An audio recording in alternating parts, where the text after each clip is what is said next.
नमस्कार दोस्तों, आज बात करते हैं कि मान लीजिए कि आप मेहनत मजदूरी करने वाले व्यक्ति हैं और आप महीने का 15 से 20,000 रुपये तक की आपकी जो इनकम है या इनकम जो सोर्स है या 20,000 रुपये आप पर मंथ कमाते हो।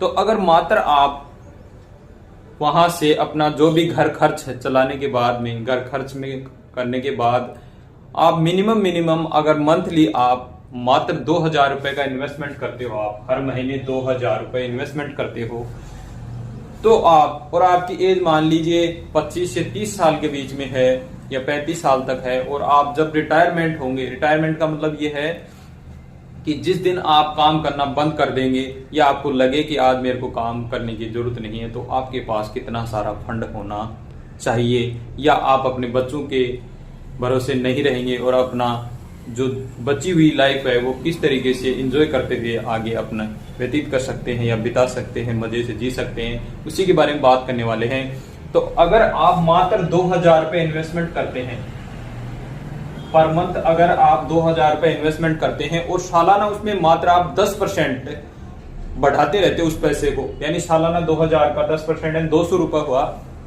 एक साल में अगर आप उसमें 200 रुपए इंक्रीज कर देते हो और कहाँ इन्वेस्टमेंट करते हो तो कितना पैसा मिलने वाला है, उसी पर आज ये पूरी चर्चा होने वाली है। तो सीधे मुद्दे पे आते हैं। तो मान लीजिए आप 2,000 रुपए का इन्वेस्टमेंट आप हर महीने कर रहे हैं और सालाना उसमें 10% इंक्रीज कर रहे हैं, यानी साल का 10% पैसा उसमें बढ़ा रहे हैं, और आप बैंक एफडी में इन्वेस्टमेंट करते हैं और बैंक एफडी आपको 7% का रिटर्न देती है, तो वहां पर आपका पैसा कितना बनता है, यानी वहां पर पैसा बनेगा आपका 48,15,000 रुपए, यानी 48,15,000 रुपए एफडी में आपका बन जाएगा 30 साल तक। उसके बाद बात करते हैं अगर यही पैसा आप अगर म्यूचुअल फंड में लगाते तो आपका पैसा कितना बनता वहां पर।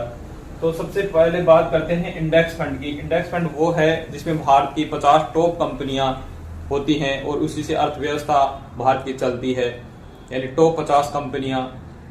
तो उसमें अगर आप इन्वेस्टमेंट करते हो और उसका रिटर्न है मान लीजिए 12% का रिटर्न दिखा रहा है यहाँ पर, इंडेक्स फंड अगर 12% का रिटर्न देता है तो वही पैसा आपका बढ़कर हो जाता है 1,20,00,000।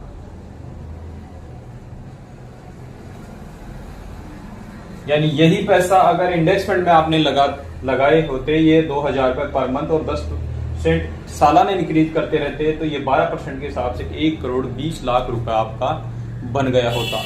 अगर आप इसी म्यूचुअल फंड में अगर इंडेक्स फंड की बजाय अगर आप लार्ज कैप में यही पैसा लगाया होता और 14% से हमें रिटर्न मिलता, तो हमारा पैसा बनता 1,80,00,000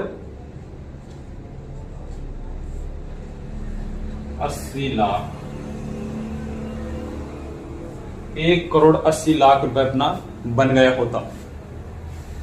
यह है म्यूचुअल फंड में। आप यहां पर ज्यादा दिमाग लगाने की जरूरत नहीं है आपको, सिर्फ आप इन्वेस्टमेंट करते रहिए। पर मंथ आपकी जो SIP है वो ऑटोमेटिक अपने अकाउंट से कटती रहेगी और आपको अपना पैसा अपने आप यहाँ पर बनने वाले बड़े बड़े जो मैनेजर हैं वो बैठे हैं पैसा कहाँ क्या करना है। अगर आप यही पैसा SIP के माध्यम से मिड कैप में लगाते और हमें 15% का रिटर्न मिलता सालाना, तो यही पैसा आपका बढ़कर हो जाता 2,23,00,000 रुपए हो जाता। यही पैसा आपका बढ़कर हो जाता 2,23,00,000। अगर यही पैसा अगर आप स्मॉल कैप में लगाते तो ये पैसा सोचो कितना बनता, और इसमें 18% तक का रिटर्न या 18 से ऊपर का भी रिटर्न मिलता है, पर मिनिमम 18% अपन मानते हैं यहाँ पर। तो यही 2,000 रुपए अगर सालाना करते तो यहाँ पर आपका पैसा बनता 4,29,00,000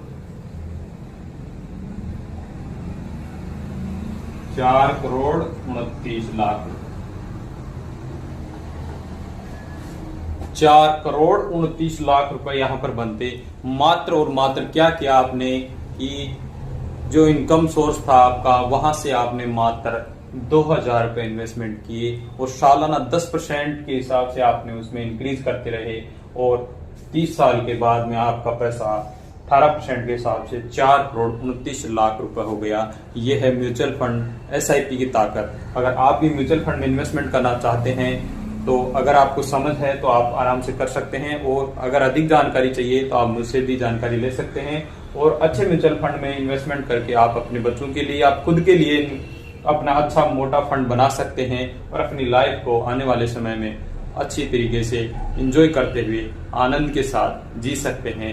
अधिक जानकारी के लिए मेरा नंबर दिया गया है, वहां पर आप संपर्क कर सकते हैं और चैनल को सब्सक्राइब जरूर करें, क्योंकि ऐसे ही आपको अच्छे अच्छे वीडियो देखते आगे मिलते रहेंगे। तो इसी के साथ जय हिंद, जय भारत दोस्तों।